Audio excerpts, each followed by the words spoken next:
Welcome to a new segment in our services on Wednesday worship, and we're calling this Jerry Johnston Culture and News Analysis. And tonight we focus on the de-Christianization of Britain. We begin tonight and we ask, why in the world would we have a segment in our Wednesday worship on culture and news analysis? Focus with me for just a few minutes on Britain, the United Kingdom. In the fascinating book, The Death of Christian Britain, author Callum Brown writes, quote, "It took several centuries to convert Britain to Christianity, but it has taken less than 40 years for the country to forsake it." Now, this is such an important statement. I want to say it again. It's from Callum Brown, the author of The Death of Christian Britain. It took several centuries to convert Britain to Christianity, but it has taken less than 40 years for the country to forsake it. And so Brown tells us just how alarming the spiritual landscape is in Great Britain. Quote, "In unprecedented numbers, the British people since the 1960s have stopped going to church." Quote, "In the year 2000, less than 8% of people attend worship in Great Britain in any 7-day period." Now, men and women, that's a country of 60 plus million, where 92% of the people in a land where the gospel and where Christianity was a bastion for the entire world, 92% are not frequenting the door of a church. Brown says, quote, for the period from 1960 to 1970, witnessed a frenzy of legislation that effectively de-Christianized and liberalized British law and society. Very important decade. From 1960 to 1970, Brown noticed there was a frenzy of legislation in the UK that effectively de-Christianized and liberalized British law and society. Continuing, quote, "In a mood of depression and assailed by liberals within who argued for change, the forces of church reaction," let me go slow, "largely fell silent during the nation's greatest moral and cultural revolution." And so something went wrong. The church fell asleep. Christians literally had no concept that this one decade was going to change forever Britain and its spiritual, moral, and social landscape. What happened in Britain? As we look at that perilous decade, I want you to think in your mind if there is a parallel of the United States in what happened in Britain in 1960. The frenzy of legislation in Britain in the 1960s included, number one, relaxation of restrictions on gambling, 1960. Number two, the decriminalization of suicide in 1961. Number three, the abolition of the death penalty in Britain in 1965.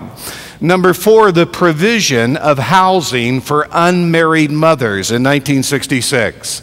And then number seven, the offer of free contraception to all irrespective of marital status. The decriminalization of homosexuality in 1967, the relaxation of theater censorship in 1968, and the easing of the grounds for divorce in 1969.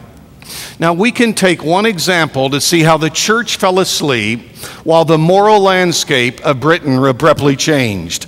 During this perilous decade, for example, it included in 1967 what was known as the Abortion Act. Now, the act resulted in much more the easily available abortions in England. The year after the act, there were 23,641 abortions. But by the end of the 1990s, there were 180,000 abortions every year. And by the year 2008, 6.7 million abortions had taken place in Britain. And 98% of them, get this, were for, quote, social reasons. Now, 1 in 5 pregnancies in Britain now ends in an abortion. And so we say, what happened? Where was the believing community in a land where the gospel literally was sent all over the world. You know, many Roman Catholics opposed the act of abortion of 1967, and many mainstream Protestant churches supported it, but evangelical Christians like you and me were generally silent. There was no united evangelical opposition to the Abortion Act of 1967.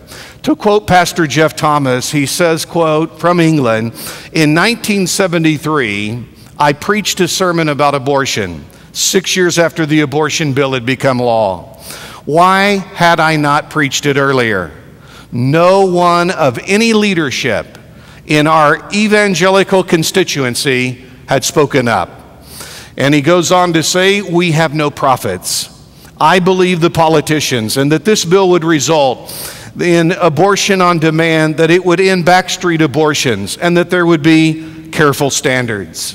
In 1967, the year of the Abortion Act, the well-known evangelical London pastor, so revered by all of us today, the pastor of the Westminster Chapel, from 1939 to 1968, Dr. Martin Lloyd-Jones, who had left a promising medical career as a medical doctor to enter Christian ministry, did not publicly oppose the act of abortion of 1967. You know, it was possible to listen to Lloyd-Jones every Sunday for many years and experience no conflict with working in a family planning clinic referring clients for abortion. Quote, what is certain is that Pastor Lloyd-Jones believed that if Christian ministers were known to be those who focused on denouncing immorality, they would alienate non-Christians who would turn away from the church and never hear the gospel of forgiveness. And this is a position I totally disagree with. We have to look no further than the Apostle Paul. He went to the decadent city of Corinth, he preached the gospel, and it was incumbent upon Paul as well to teach moral behavior to a very immoral group of Corinthians after he had won them to Jesus Christ. So between 1969 and 1974, Dr. Lloyd-Jones gave a series of talks to Christian students in England, and they were aimed to help them apply biblical Christianity to their professional conduct and ethics. In all of these addresses, there was no mention of abortion, contraception, euthanasia, or the ethics of reproduction. Many evangelical ministers all over England took their lead and cue from Martin Lloyd-Jones. If he, a respected pastor and minister, and a former expert in medical matters, remained silent, should they, with less expertise and less credibility, risk speaking out? Social pressure drove evangelical acceptance or silence to the Abortion Act of 1967 in England. And the aftermath of the act involved the destruction of unborn life on a scale which had never been envisioned by Christians who supported it, the very Christians who supported it. Later exposés of the abortion industry, as well as photographic and medical advances and testimonies from women who had suffered long-term ill effects, pushed evangelicals and others into reconsideration of the ethics of abortion. But it was not until Pastor John Stott, All Souls Church in London, the English Christian leader, the Anglican clergyman, who in 2005 Time magazine ranked as one of the 100 most influential people in the world, in his 1984 book, quote, Issues Facing Christians Today, which rapidly became a key text for evangelicals on social concerns, Stott wrote, quote, one of the most notable features of the worldwide evangelical movement during the last 10 to 15 years has been the recovery of our temporarily misled social conscience. It has been the recovery of our temporary misled social conscience. This book is my contribution to the catching up process. In the chapter on abortion, John Stott urged evangelicals to repent of their former passivity with regard to what he described, quote, the destruction of the unborn on this massive, deliberate scale. Stott encouraged readers to become involved in the pro-life movement, including care and education aspects. And so change began to slowly occur in Britain, but it was almost too late. Quote, by the beginning of the 1970s in England, a growing number of evangelicals were prepared to unite around the cause of anti-permissiveness, and they were eager to enter into the public square. In fact, in 1971, the Festival of Light at Trafalgar Square was literally a visible demonstration of these Christians who decided to get literate on issues and to awake and to be the salt and light God had called them to be.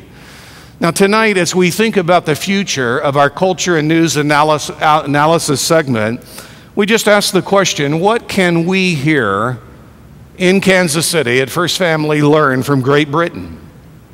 Until 1960 in England, it was assumed that the majority of people would enter heterosexual marriage, which ideally should last for life.